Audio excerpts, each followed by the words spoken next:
नमस्कार दोस्तों, गार्गी क्लासेस पर आपका स्वागत है। डेटा आज की 12 मार्च 2022 और देख लेते हैं इंडियन एक्सप्रेस के एडिटोरियल आइडिया पेज से इंपॉर्टेंट आर्टिकल्स जो कि हम इस वीडियो में डिस्कस करने वाले हैं। एक आर्टिकल तो हम देखेंगे वेलफेयर इकोनॉमी की, वेलफेयरिज्म की तरफ सरकार मूव तो कर रही है बट उसके सामने क्या चैलेंजेस हैं वो जानेंगे। दूसरा आर्टिकल जो हम देखेंगे वो रहेगा यहाँ पर नीचे, a plan for the hills, कि उत्तराखंड में अब नई सरकार जो बनने जा रही है उसको अभी प्रायोरिटी पे क्या लेना चाहिए जिससे कि हिली रीजन जो है उसका डेवलपमेंट भी अच्छे से हो सके।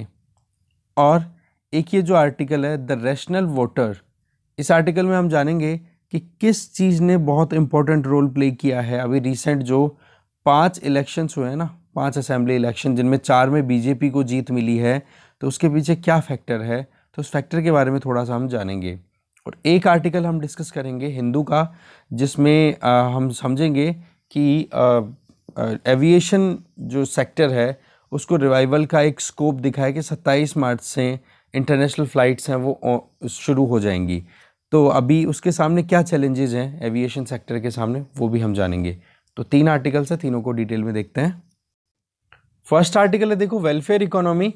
प्राइम मिनिस्टर नरेंद्र मोदी जी ने जब 4 स्टेट्स में जीत मिली है तो उसके बाद में उन्होंने कहा कि जो एक टारगेट है हमारा, जिसके चलते हम जो कहते हैं ना कि आत्मनिर्भरता की तरफ बढ़ना चाहते हैं, तो उसमें बोलो 2 प्रोन्स्ड स्ट्रेटजी हमारी रही है और उसी पर हम कंटिन्यू काम करते रहेंगे।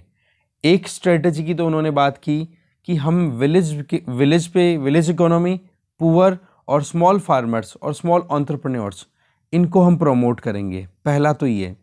और दूसरी तरफ ज़्यादा से ज़्यादा अपॉर्चुनिटीज़ हैं वो हम क्रिएट करेंगे यूथ के लिए। तो ये 2 चीज़ें उन्होंने बता दी। साथ में ये कहा कि वेलफेयरिज्म के चलते ही हमें कहीं ना कहीं इसका फ़ायदा मिला है। कैसे कि आपको पता है कोविड से पहले इकोनॉमी तो वैसे भी कोविड से पहले से डिसलरेट हो रही थी, बट कोविड के टाइम पे और ज़्यादा शॉक्स आए।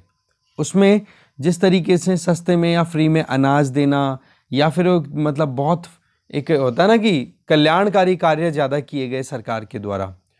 तो राइटर एडिटर जो हैं वो यहाँ पर इन दोनों ऑब्जेक्टिव्स की अगर बात करें तो इनको यहाँ पर समझाते हुए ये बता रहे हैं कि एक तरफ तो वेलफेयरिज्म की बात करते हो जिसमें सरकार के पास में रेवेन्यू कलेक्शन ना होते हुए भी सरकार ने अपनी तरफ से एफर्ट्स लगाए जिससे कि सरकार पे जो डेट है, जनरल डेट ऑन गवर्नमेंट, जो कि टोटल जीडीपी का 90% तक तो हो चुका है, राइट, स्टेट्स की गवर्नमेंट और सेंट्रल गवर्नमेंट को मिला के।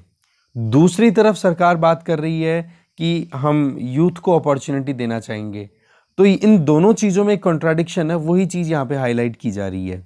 वो कैसे, सीधा हम उसी पॉइंट पे बात करते हैं। देखो, सीधी सी बात है कि गवर्नमेंट के लगातार अगर बोरोइंग्स बढ़ती चली जाएंगी तो सरकार के पास में इतना ऑप्शन नहीं रहेगा कि वो कुछ अपॉर्चुनिटीज़ क्रिएट कर सके। जैसे कि अगर आप ज़्यादा से ज़्यादा टारगेट लेकर के चल रहे हो कि सरकार जो है वो एक तरीके से वेलफेयर स्कीम्स पे काम करे, तो इसका मतलब सरकार को पैसा ज़्यादा खर्च करना पड़ेगा। पैसा ज़्यादा खर्च करेगी सरकार तो कोई पॉकेट से तो कोई पॉलिटिकल लीडर्स पैसा निकालता नहीं है, वो पैसा इकट्ठा किया जाएगा टैक्सेशन के बेसिस पे।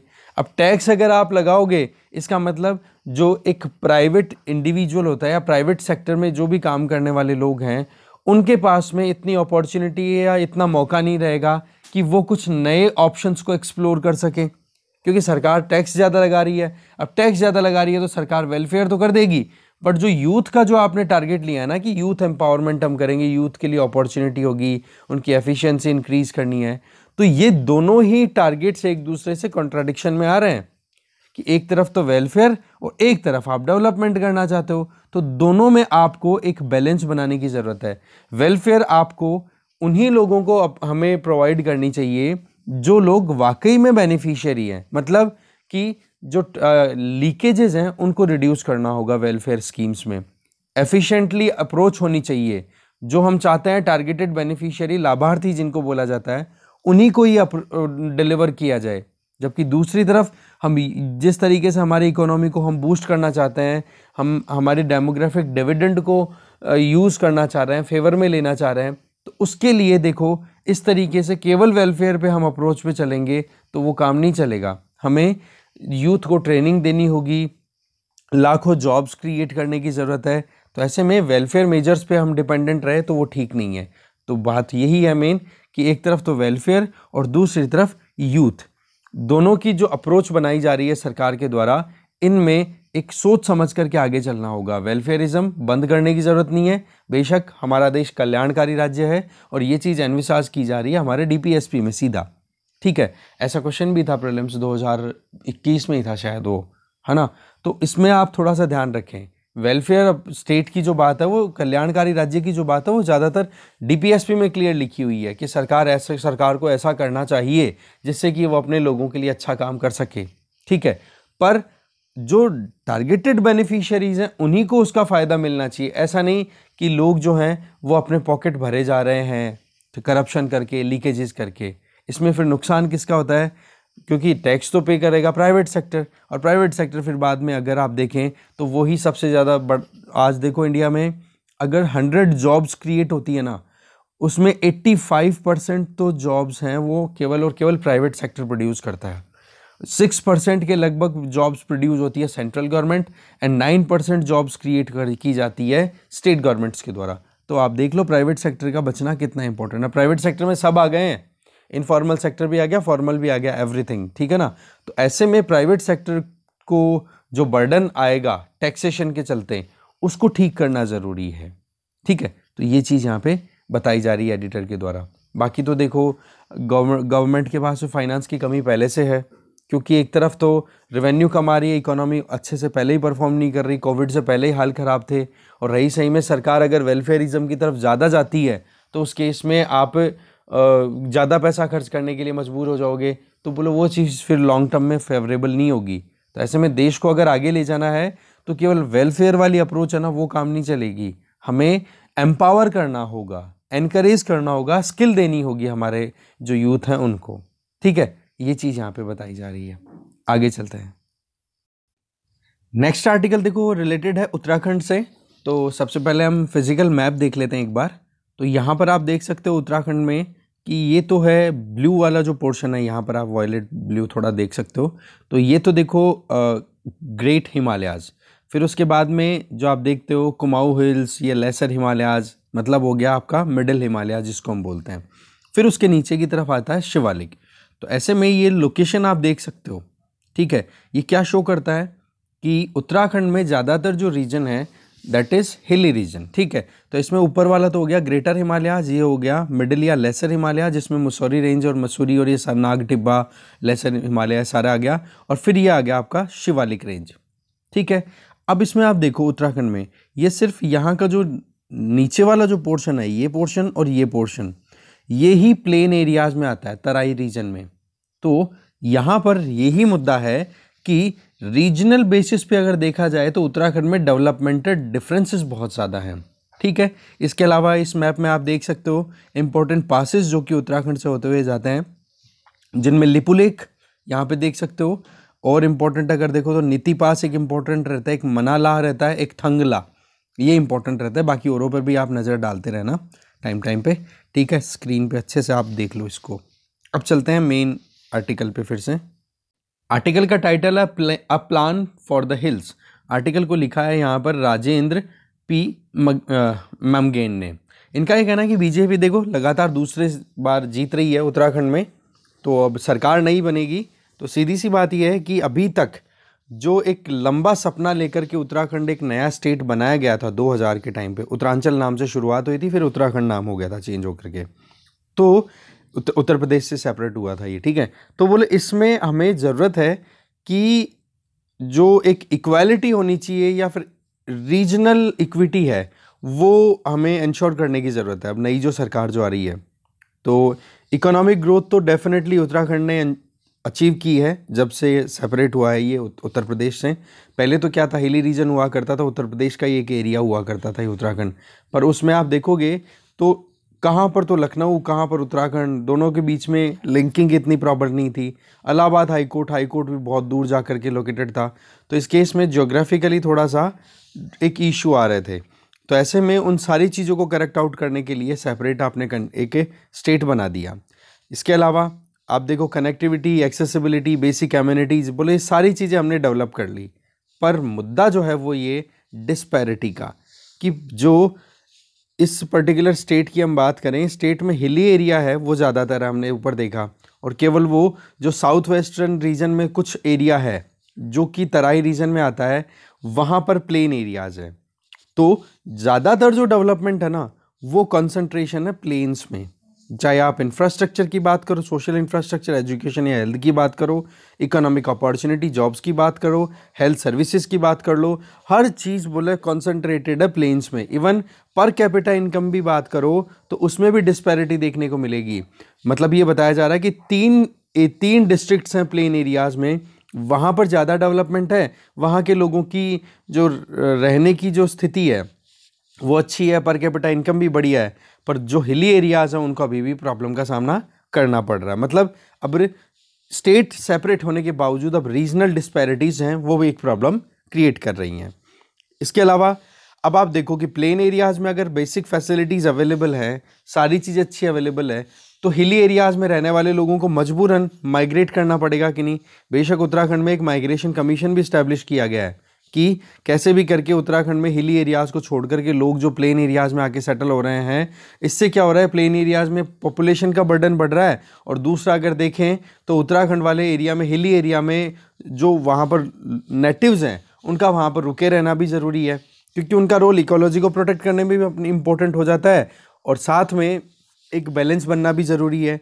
बट ये माइग्रेशन कमीशन भी उस माइग्रेशन को रोकने में सक्सेसफुल नहीं है, क्योंकि लोगों को अगर वहाँ पर उनके घर के आसपास में ही रोज़गार नहीं मिलेगा, अच्छी एजुकेशन की व्यवस्था नहीं है, हेल्थ फैसिलिटी नहीं है, तो मजबूरन अपने घरों को छोड़ करके फिर कहाँ आएंगे जहाँ पर फैसिलिटीज़ अवेलेबल है।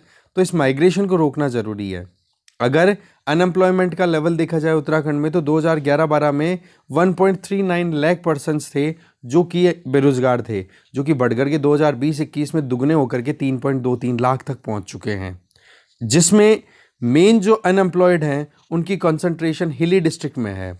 आप देखो अनएम्प्लॉयमेंट जो यूथ है, अनएम्प्लॉयड जो यूथ है ना, उनका अगर परसेंटेज देखो तो हिली एरियाज़ में तो 24% है, जबकि प्लेन एरियाज़ में वो आकर के घट के 16.4% आ जाता है। तो यहाँ पर भी अनएम्प्लॉयमेंट का मैनेज तो है नो डाउट, पर उसमें भी हिली एरियाज़ में बेरोज़गारी ज़्यादा फैली हुई है। ये चीज़ क्या शो करती है, डिस्पैरिटीज़ को। ऐसे में इकोनॉमिक ग्रोथ जो है वो वाकई में स्टेट में हुई है, बट वही चीज़ है हिली एरियाज़ में इसका फ़ायदा नहीं हुआ है। आज अगर देखें तो उत्तराखंड में 47% पॉपुलेशन है, वो आप देखोगे कि एग्रीकल्चरल सेक्टर में एम्प्लॉयड है। अब एग्रीकल्चर में एम्प्लॉयमेंट तो अच्छा है, पर जो जीडीपी है स्टेट की, जीएसडीपी, उसमें कंट्रीब्यूशन 10% से भी कम है। अब आप देखो कि कितना लेस रेम्यूनरेटिव है, कितना घाटे का सौदा है वहाँ पर खेती करना। और हिली एरियाज़ में अगर देखो तो और भी ज़्यादा डिपेंडेंसी राइज हो जाती है एग्रीकल्चर पे, और जो कंट्रीब्यूशन है जीडीपी में, स्टेट की जीडीपी में, और भी कम हो जाता है।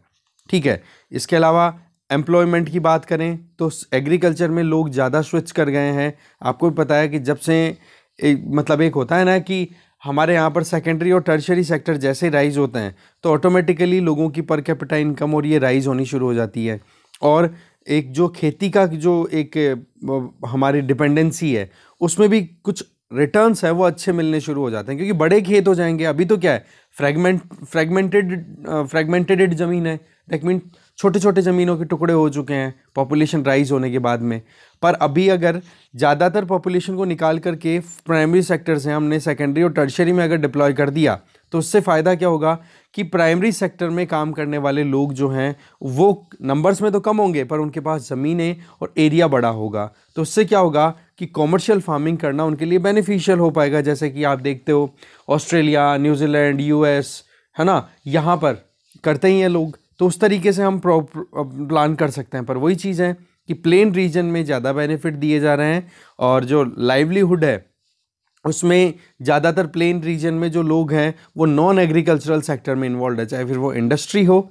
कभी आप जाओ हरिद्वार, उत्तराखंड में पड़ता है, ठीक है, वहाँ पर आप देखोगे कि मेडिसिनल टारगेट जैसे पतंजलि है कितना फेमस हुआ है। इसके अलावा बहुत सारी कंपनियाँ चल रही है वहाँ पर, ओके। इसके अलावा टूरिज़्म कितना ज़्यादा प्रोमोट हो रहा है। पर वही चीज़ है कि हिली एरियाज़ में चले जाओ तो वहाँ पर लोग अभी भी एग्रीकल्चरल प्रैक्टिसेस पे डिपेंडेंट है, जहाँ पर कि उनको केवल लाइवलीहुड अर्न करने का ही लाइवलीहुड क्या, अपनी जो सब्सिस्टेंस नीड्स हैं, खुद की जो बेसिक नीड्स है खाने की, वो ही फुलफिल हो पाती है। तो राइटर यही बोल रहे हैं, ये डिस्पैरिटी को एड्रेस करने की ज़रूरत है अब जो नई सरकार बन रही है उसके द्वारा। इसके आगे फिर बता रहे हैं कि पब्लिक हेल्थ केयर की बात कर लो, ये भी एक अपने आप में बहुत बड़ा चैलेंज है। स्पेशल केयर फैसिलिटी, वो भी अगर देखें तो एक तो facility infrastructural point of view से हॉस्पिटल है कि नहीं, और दूसरा यहाँ पर आप देख सकते हो कि स्पेशलाइज्ड मैन पावर की ट्रेंड इंडिविजुअल्स है भी कि नहीं, डॉक्टर्स और इनकी अगर बात करें तो ये भी प्लेन एरियाज़ में ही ज़्यादा है। तो मजबूरन क्या है, लोगों को हिली एरियाज़ छोड़ करके प्लेन एरियाज़ में सेटल होना पड़ रहा है, और इस वजह से उनको और भी ज़्यादा हार्डशिप का सामना करना पड़ता है। शहरों में आप देखते हो ना किस तरीके से लोग जो है गाँवों को छोड़ करके शहरों में आते हैं, तो उनको कितने हार्डशिप का सामना करना पड़ता है। इवन जो हेल्थ डेवलपमेंट इंडेक्स है उसमें 19 स्टेट्स की लिस्ट डिक्लेयर की थी, उसमें 15वीं रैंक पे आया था उत्तराखंड। इसका मतलब इम्प्रूवमेंट की गुंजाइश बहुत ज़्यादा है। कैग रिपोर्ट 2019-20 की, उसमें ये था कि स्टेट की हेल्थ केयर सेक्टर की जो कंडीशन है वो बहुत ही बुरी है, उसको भी ठीक करना होगा। कोविड ने देखो ट्रिगर तो वैसे भी दिया है कि भाई एक शुरुआत करो, अब जो हेल्थ केयर सिस्टम है हमें इम्प्रूव करना है। ये तो ऑल ओवर इंडिया हमें समझने की ज़रूरत थी, पर वही चीज़ है कि इन अपॉर्चुनिटीज़ को या फिर इन डिसरप्शंस को हम मिस कर गए, और मिस हमें अभी नहीं करना चाहिए। अब जैसे कि सरकार वहाँ पर बन रही है तो कर देना चाहिए। इसके आगे अगर देखें तो अभी जो वहाँ पर इलेक्शंस के लिए जो मैनिफेस्टो डिक्लेयर किए गए थे उन दोनों पॉलिटिकल पार्टी में, एक तो बीजेपी एक कांग्रेस, दोनों ने बहुत बातें की कि हम एम्प्लॉयमेंट की बात करेंगे, इंफ्रास्ट्रक्चर डेवलप करेंगे, माइग्रेशन को रोकेंगे, एम्प्लॉयमेंट क्रिएट करेंगे वुमेन के लिए। इसके अलावा एग्रीकल्चर में डेवलपमेंट करेंगे, सोशल सेफ्टी नेट्स जैसे कि आप देख सकते हो इंश्योरेंस फैसिलिटी और ये प्रोवाइड हम करेंगे, मिनिमम इनकम सपोर्ट प्रोवाइड करेंगे गरीबों को, और फ्री इलेक्ट्रिसिटी। पर किसी ने भी ये नहीं कहा कि रिसोर्सेज को कैसे आप यूटिलाइज करोगे, क्या आपका प्लान रहेगा, ये जो डिस्पैरिटी है इसको कैसे करेक्ट आउट करोगे, इसके बारे में बात नहीं की। तो ऐसे में दोनों पार्टीज जो कि वहाँ पर लीड करती हैं उनके द्वारा ये मिस करना बोला एक अपने आप में मिसफॉर्च्यून बताया जा रहा है। तो ऐसे में रियलिस्टिक कंसर्न्स को ध्यान में रखते हुए, जैसे कि एक तो एनवायरनमेंट, इसको प्रॉपर मैनेज करना ज़रूरी है। अब सीधी सी बात है कि अगर एक जगह पे ज़्यादा पॉपुलेशन इकट्ठी हो गई तो इसका मतलब क्या है, वहाँ पर रिसोर्सेज पे स्ट्रेस आएगा कि नहीं। और उत्तराखंड जैसे इकोलॉजिकली फ्रेजाइल ऐसे स्टेट्स जहाँ पर फ्लड्स की प्रॉब्लम कितनी रहती है, आए साल डिजास्टर आती रहती है, तो उन चीज़ों पर किसी भी पॉलिटिकल पार्टी ने फोकस नहीं किया। तो ऐसे में अगर हमें सस्टेनेबल डेवलपमेंट चाहिए ना, तो हमें एक बैलेंस की तो ज़रूरत ही होती है कि पॉपुलेशन डिस्ट्रीब्यूशन एक वेल टारगेटेड मैनर में होना चाहिए। ऐसा नहीं कि हाँ जी एक जगह पे कंसंट्रेशन ज़्यादा करा दिया और बाकी जगह एकदम खाली पड़ी है। और दूसरा, सस्टेनेबल अगर आपको करना है तो लोगों को उनके घरों के आसपास में व्यवस्था सारी मिल जाए तो ज़्यादा अच्छा रहेगा, क्योंकि हमारे यहाँ पर अभी भी मोर देन 60% पॉपुलेशन जो है वो गाँव में रहती है, तो उसको हम इग्नोर नहीं कर सकते हैं। ठीक है ना, तो वो चीज़ बता रहे हैं। तो ऐसे में अब बात आती है कि करना क्या चाहिए। देखो उत्तराखंड की जो कैपिटल है ना देहरादून, वो प्लेन एरिया है, ठीक है ना, तराई रीजन आ जाता है वहाँ पे, शिवालिक वाले एरिया में लोकेटेड है ये। तो इसको यहाँ पर एक तो ये बताया जा रहा है कि उत्तराखंड की कैपिटल को अब शिफ्ट कर देना चाहिए गैरसैंण में। गैरसैंण एक ऐसी जगह पे है जो कि बिल्कुल मिडिल में ऑलमोस्ट लोकेटेड है, आप ये मानो, ठीक है, और हिली एरिया में है ये थोड़ा। तो इससे क्या होगा कि जब कैपिटल ही हिली एरियाज़ में ट्रांसफ़र हो जाएगी तो वहाँ पर डेवलपमेंट आ पाएगा, और उसकी वजह से फिर हिली एरियाज़ जिनको आप कहते हैं ना स्टेप मदरली जो ट्रीटमेंट दे रहे हो, ठीक है, सौतेली माँ की तरह, वो ट्रीटमेंट नहीं देना होगा। इसके आगे उत्तराखंड विजन 2030 जो प्लान है वो तैयार करना होगा। वैसे तो गवर्नमेंट ने 2018 में ये प्लान कर रखा है उत्तराखंड विजन 2030 को, इसको प्रॉपर इम्प्लीमेंटेशन में लाना होगा, जिसमें livelihood, tourism, green energy, eco services, forestry, इन सब पे काम करने की बात की गई है। तो इन पर हमें अभी इस विज़न को भी इम्प्लीमेंटेशन में लाने की ज़रूरत है। इसके आगे हिल डेवलपमेंट पॉलिसी की ज़रूरत है कि भाई प्लेन एरियाज़ पर आपने बहुत ध्यान दे लिया, अब हिल एरियाज़ को भी फोकस में लो और डेवलपमेंट के लिए वहाँ पर एक पॉलिसी बनाओ, ठीक है, जिससे क्या है एक बैलेंस्ड रीजनल डेवलपमेंट आए, डिस्पैरिटीज़ हैं वो ख़त्म हो पाएँ, ठीक है। बेसिक चीज़ें जो हैं road, electricity, water, waste management, services सब अवेलेबल होना चाहिए। साथ में प्राइवेट इन्वेस्टमेंट को भी अट्रैक्ट करने की ज़रूरत है, ठीक है ना। ऐसा नहीं कि केवल गवर्नमेंट का ही लोड सारा हो।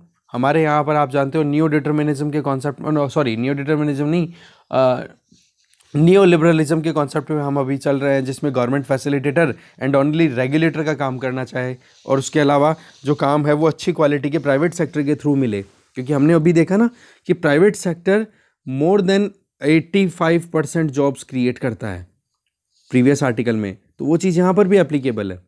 एमएसएमईज को प्रमोट किया जाए लोकल लेवल पे, ठीक है। जो कुटीर उद्योग है, ट्रेडिशनल जो आप देखते हो जो भी हमारे इंडस्ट्रीज़ रही हैं, उनको प्रमोट करवाया जा सकता है, ठीक है। इंडस्ट्रियल पॉलिसी है, कुछ ऐसी इंडस्ट्रियल पॉलिसी हो जिसमें ज़्यादा से ज़्यादा प्राइवेट इन्वेस्टमेंट अट्रैक्ट हो, जिससे कि एम्प्लॉयमेंट भी जनरेट हो सके और डेवलपमेंट भी आ सके रीजन में। सेल्फ एम्प्लॉयमेंट, दैट मीन्स आपको स्वरोजगार को प्रमोट करने की एफर्ट्स लगानी होगी। सस्टेनेबल लाइवलीहुड इंश्योर करनी होगी। ऐसा नहीं कि एक बार डिसरप्शन दिया, कुछ आपने इन्वेस्टमेंट करा दिया, तब तो रोजगार मिल गया, पर पता पड़ा कि 1 साल बाद में सभी बेरोजगार फिर से हो गए। ऐसा नहीं होना चाहिए, सतत रोजगार मिलना चाहिए। एजुकेशन सर्विस, हेल्थ सर्विस, वो सारी तो मिलनी है ही। इसके अलावा जो यूथ है उनको आप प्रॉपर ट्रेनिंग दो, वहाँ पर मेडिकल कॉलेजेस प्रॉपर ओपन करो, हॉस्पिटल्स ओपन करो, ह्यूमन रिसोर्स को डेवलप करो, ठीक है। इससे क्या होगा कि लोगों को फिर प्लेन एरियाज़ में आने की ज़रूरत नहीं होगी, उनके घर के आसपास में उनको फैसिलिटी मिल जाएगी, तो ठीक है।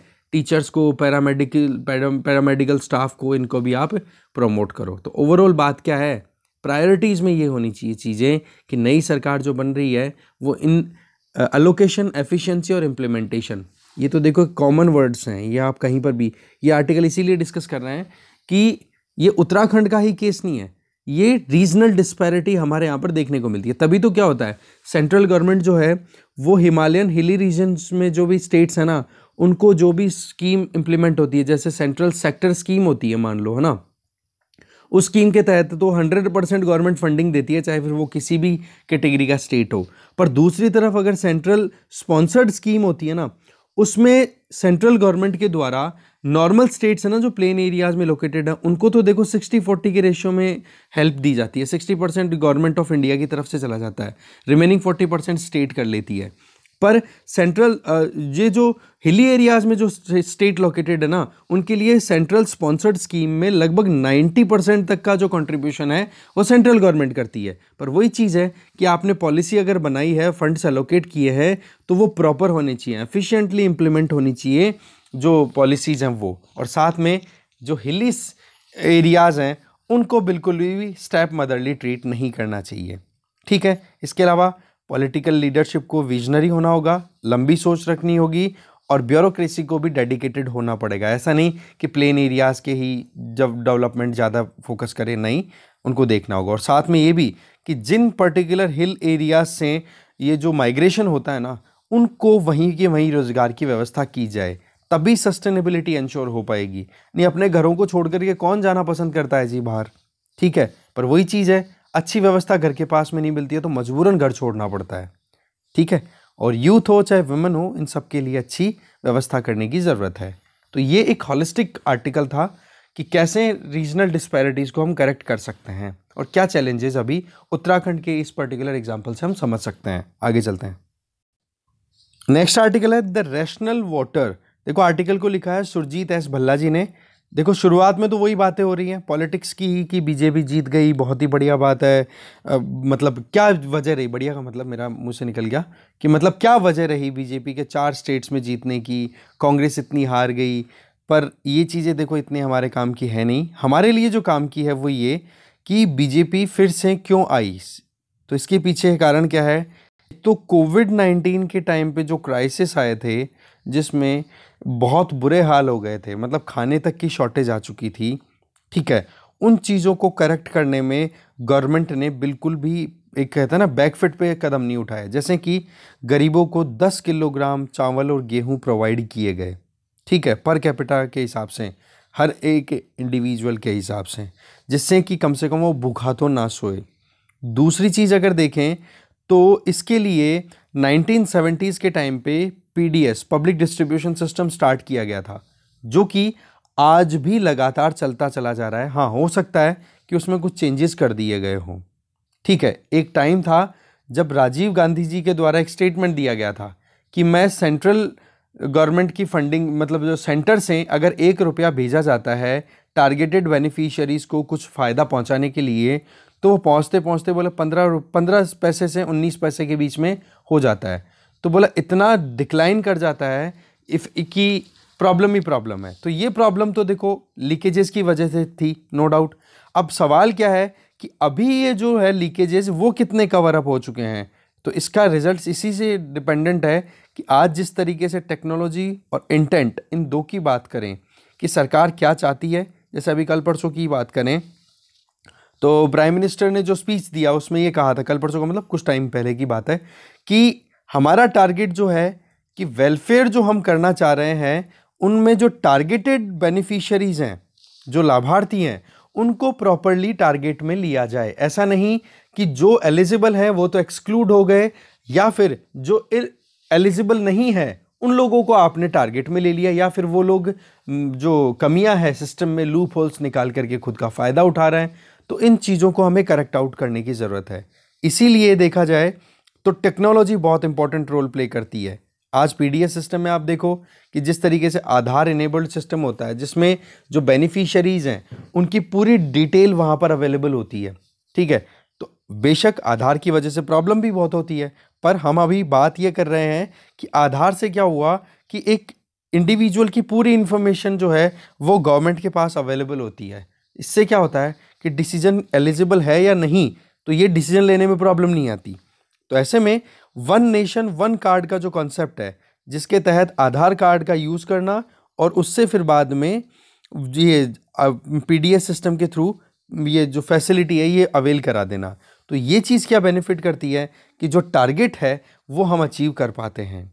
इसके लिए और ज़्यादा हमें एक कहते हैं ना कि कंसर्न मैनर में काम करने की ज़रूरत है, ठीक है। तो एक तो क्या है, ये फूड सिक्योरिटी है ना, इसने बहुत बड़ी हेल्प की है गवर्नमेंट को रिटर्न आने में। तो एक यही पॉइंट था।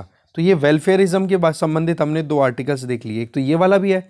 अब वेलफेयरिज्म का प्लस क्या रहा कि भूखा कोई नहीं सोया, ठीक है। पर दूसरी तरफ इतना वेलफेयरिज्म पे भी नहीं जाना कि हम प्राइवेट सेक्टर को ही क्राउड आउट कर दें, या फिर प्राइवेट सेक्टर बिल्कुल अट्रैक्टेड फील ही ना करे, ठीक है। क्योंकि रोजगार भी तो बनाने हैं ना, और लॉन्ग टर्म में तो देखो एक इंडिविजुअल को एम्पावर करना ज़्यादा सही है बजाय कि उसको डिपेंडेंट बनाना, ठीक है। तो ये चीज़ यहाँ पर हमने समझी। अब चलते हैं हिंदू का जो आर्टिकल है उसको देखने के लिए, समझते हैं उसको भी। तो हिंदू में जो आर्टिकल प्रिंट हुआ है that is skies wide open. ये पहली बार है कि जब से कोविड के बाद में जो कॉमर्शियल फ्लाइट्स पे जो बैन लगाया गया था वो थोड़ा सा अब रिलैक्स होने जा रहा है, और 27 मार्च से हैं जो इंटरनेशनल फ़्लाइट्स हैं वो स्टार्ट होने वाली हैं। अगर हम इंडिया की पर्टिकुलरली बात करें, देखो गवर्नमेंट ने ये डिसीजन इसलिए लिया है कि अपने आप में अभी देखो कोविड जहाँ तक है, इस पेंडेमिक का जो रीसेंट आउटब्रेक हुआ जिसमें ओमिक्रॉन इसका वेरिएंट आया, तो उसके बाद में थोड़ी सी प्रॉब्लम्स कम होती हुई दिखाई दे रही थी। तो इस केस में अभी क्या है, इंटरनेशनली ये जो फ्लाइट्स का ओपन होना एक बहुत बड़ी रिलीफ का काम करेगा। किसके लिए? ट्रैवल, टूरिज्म और हॉस्पिटैलिटी सेक्टर के लिए। ये जो डिसीजन है ये इंटरनेशनल एयर ट्रांसपोर्ट एसोसिएशन के द्वारा अपनी डेटा के हिसाब से अगर देखें तो कितना इंपॉर्टेंट है वो देखो आप, कि पिछले 2 सालों में 2020 जब से पेंडेमिक की वजह से लॉकडाउन लगाया गया था और 2022 अभी तक की देखें तो $201 बिलियन का लॉस हुआ है इस एविएशन इंडस्ट्री को ग्लोबली। अब आप देख लो कितना नुकसान है कोविड की वजह से, कितना नुकसान। इससे क्या है, ओवरसीज ट्रैवल थे वो बंद हो गए, इवन डोमेस्टिक मोबिलिटी थी वो भी रुक गई। अब सबसे बड़ा नुकसान टूरिज्म और हॉस्पिटैलिटी, ये जो होटल लाइन है या फिर जो ये एविएशन सेक्टर है, ये तो बहुत बुरे तरीके से इसकी चोट में आया है। अब ज़रूरत क्या है कि हमें रोज़गार भी तो क्रिएट करने हैं, क्योंकि बहुत सारे लोगों की जॉब छूटी है, ठीक है। तो ऐसे में एक तो टारगेट है कि अर्निंग्स को बढ़ाया जाए एविएशन सेक्टर में जो भी कंपनीज पार्टिसिपेट करती हैं, और एक जॉब ग्रोथ भी करनी ज़रूरी है, ठीक है। तो इसके लिए अगर हम देखें तो अभी ये सरकार का डिसीजन बहुत इंपॉर्टेंट होने वाला है। और दूसरी तरफ देखें तो जब इंटरनेशनल टूरिस्ट हमारे यहाँ पर आते हैं घूमने के लिए तो पैसा लेकर के आते हैं, पे करते हैं हमें डॉलर्स में, ठीक है। तो वो भी फॉरेन एक्सचेंज रिजर्व का काम करता है हमारे लिए। उसमें भी अगर देखें तो 2020 से अभी तक लगभग 76% तक डिक्लाइन देखा गया है। अब आप देख लो कि लगभग 50,136 करोड़ रुपए का नुकसान हुआ है अगर हम इंडिया की ही पर्टिकुलर बात करें दिसंबर 2020 से लेकर अभी तक 9 महीने में। मतलब उस टाइम पे शुरुआती 9 महीने में ही लॉकडाउन लगने के बाद में, ठीक है, 21.5 मिलियन जॉब्स हैं वो टूरिज्म सेक्टर में ख़त्म हुई हैं। अब आप देखो बेरोजगारी का आलम। तो ऐसे में ये इंटरनेशनल ट्रैवल ओपन करना बहुत ज़्यादा इंपॉर्टेंट है। तो ये तो देखो बात हो गई बैकग्राउंड की, ओपन कर दिया, अब क्या चिंताएं खत्म हो जाएंगी? बिल्कुल नहीं। रशिया ने जिस तरीके से इन्वेड किया है यूक्रेन को, आपको पता है ऑयल प्राइसेस कितनी बढ़ चुकी हैं। तो इस केस में ऑयल प्राइस अगर बढ़ गई है क्रूड ऑयल की, तो क्रूड ऑयल से ही तो प्योरिफिकेशन के बाद में, आपको पता है ना, फिल्ट्रेशन के बाद में, रिफाइन करने के बाद में एविएशन टर्बाइन फ्यूल जिसको एटीएफ बोलते हैं वो निकलता है। अब क्रूड ऑयल ही महंगा हो गया है तो पिछले साल के कंपैरिजन में 60% तक तो एटीएफ की प्राइस ऑलरेडी बढ़ चुकी है, जो कि हमारे लिए चिंता की बात है। अब आप देखो कि इंडिया में जो state owned oil marketing companies है, जैसे आप इंडियन ऑयल, हिंदुस्तान पेट्रोलियम, इनके नाम सुनते हो, जिनमें सरकार की ऑनरशिप है, उन्होंने 5 बार आप देख लो, मतलब 5 गुना एटीएफ की प्राइस राइज कर दी है। तो अब आप देखो कि एक तरफ तो ग्लोबल एयरलाइंस का जो ट्रांसपोर्टेशन सिस्टम है वो शुरू हो रहा है, दूसरी तरफ शुरू होते ही उनके महंगाई की मार मर रही है। तो इस चीज़ को भी ठीक करना अपने आप में बहुत बड़ा चैलेंजिंग टास्क है। क्यों? अगर वो पिछला अगर 2 सालों का नुकसान अगर देखें और अगर उनको नहीं रिलीफ दी गई तो वो कैसे अपनी वायबिलिटी इंश्योर कर पाएंगे? क्यों? पहले का नुकसान कवर करना है और अभी नया कुछ भी करना है, तो उसके लिए उनको मुनाफा तो कमाने के लिए ऑप्शन देना ही पड़ेगा ना। पर वो ऑप्शन ही अगर नहीं होगा तो फिर कहाँ पर इतनी बड़ी ये कंपनियां हैं वो सर्वाइव कर पाएंगी? फिर वो बैंकरप्ट होती हैं कंपनीज। यूक्रेन में जो कॉन्फ्लिक्ट है ना, इसने सबसे बड़ी प्रॉब्लम क्रिएट कर दी है। इसमें आप देख सकते हो कमोडिटी प्राइस, हम कोई भी गुड्स एंड सर्विस परचेज करने जाए कितनी महंगी हो चुकी है, रुपये की वैल्यू कितनी डाउन हो चुकी है। इसका मतलब क्या हो गया कि अगर इंटरनेशनल ट्रैवलर्स जो टूरिस्ट हैं वो अपने देश को छोड़ करके दूसरे देश में आएंगे जाएंगे तो उनको महंगाई की मार भी, मतलब खुद को टिकट के पैसे भी ज़्यादा देने पड़ेंगे, तो साथ साथ में घूमने फिरने के लिए जो सर्विसेज वो अवेल करते हैं फूड या एंटरटेनमेंट के पॉइंट ऑफ व्यू से, उसके लिए भी उनको महंगाई की मार करनी पड़ेगी। इसका मतलब कॉस्टिंग और ज़्यादा राइज होगी। तो ये भी एक अपने आप में डिस्करेजमेंट का कारण बन सकता है कि लोग जो हैं वो जल्दी से घूमने फिरने ना जाए। रही सही में इकोनॉमिक अनसर्टेनिटी, जिस तरीके से ईस्टर्न यूरोप में अभी कॉन्फ्लिक्ट चल रहा है, तो ट्रैवलर्स हैं वो कहीं ना कहीं इस चीज़ को लेकर के भी डरे हुए हैं कि यूरोप में जाए, कहाँ जाएं, चारों तरफ। अब जिस तरीके से यूक्रेन से हमारे जो स्टूडेंट्स थे उनको कैसे निकाला गया है, तो इंटरनेशनल ट्रैवल से तो लोग डरेंगे, घूमने फिरने के नाम से तो एक बार ब्रेक लगाएंगे कि भाई अनसर्टेनिटीज़ बहुत हैं, जल्दी से हमें बाहर नहीं निकलना। एक ये चैलेंज और ऐड हो गया। SARS-CoV-2 क्या ये ख़त्म हो गया? बिल्कुल भी नहीं। WHO के जो चेयर हैं, प्रेसिडेंट है, उनका खुद का ये कहना था कि भाई गलती मत करो कि बीमारी खत्म हो चुकी है, बीमारी अभी भी छुपी हुई है और वापस कभी भी आउटब्रेक हो सकता है। अभी देखो न्यूजीलैंड में किस तरीके से आउटब्रेक हुआ है, हांगकांग में केसेस आ रहे हैं, ठीक है। तो ऐसे में एविएशन और हॉस्पिटैलिटी सेक्टर का जो बर्डन है वो ख़त्म होने वाला है, लगता नहीं आने वाले टाइम पे। और बाकी देखने वाली बात है कि पेंडेमिक की वजह से भी लगाम है, मोबिलिटी रेस्ट्रिक्शंस भी कहीं ना कहीं लगी हुई है। तो देखो मुश्किलें तो बहुत हैं। अब देखो बात ऐसी है कि हमें तो कैसे भी करके इस इंडस्ट्री को रिवाइवल देने की ज़रूरत है। क्यों? रोजगार की बात है, एक इकोनॉमिक एक्टिविटी की बात है, कितने लोगों की रोजगार चली गई। तो उस केस में प्रॉपर कोविड अप्रोप्रिएट प्रोटोकॉल्स हों, उनको प्रॉपर आप कह सकते हो कि फॉलो करवाया जाए ट्रैवल जो भी टूरिस्ट हैं उनके द्वारा। और दूसरा, वैक्सीनेशन कवरेज को बढ़ाने की ज़रूरत है।